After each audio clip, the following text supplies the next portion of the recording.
This video is a brief introduction into Ohm's law.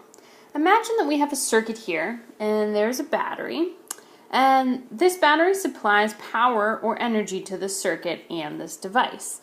This device could easily be a light bulb or a resistor. And we know that once we have a complete circuit and everything is connected, there will also be a current flowing through the circuit. The battery supplies the voltage or the energy, we can say, to the circuit and the devices, and the device uses or consumes that voltage within the circuit.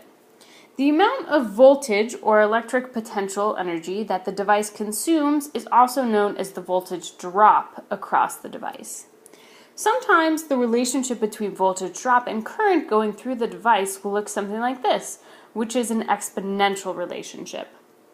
And other times the relationship between the voltage and the current going through the device may look something like this, which is a linear relationship. So if there is an exponential relationship between the voltage drop and the current, we say that this is a non-ohmic device. And an example of a non-ohmic device is a light bulb. If there is a linear relationship between the voltage drop and the current, we say that this would be an ohmic device, and an example of an ohmic device is a resistor.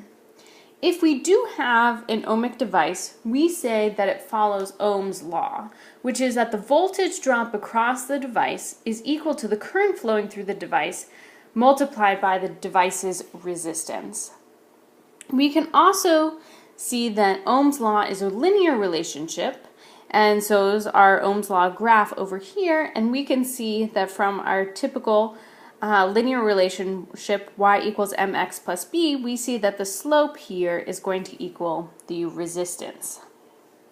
So let's do an example. Here we have a circuit of just a battery and a resistor.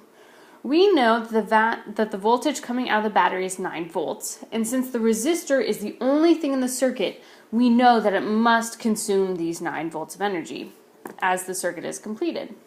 And if the resistor is 300 ohms, we then want to find the current traveling through the circuit.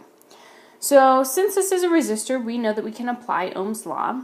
So we can plug in our known value for the voltage drop, which is 9, and the resistance, which is 300, and we see that there is a current of 0.03 amps traveling through this circuit. We could then also potentially know the voltage drop and the current and be asked to find the resistance. And we would take the same exact approach, so we would know the voltage drop was 9 here and the current is 0.5 amps, and we can solve and we see that the resistance is now 18 ohms.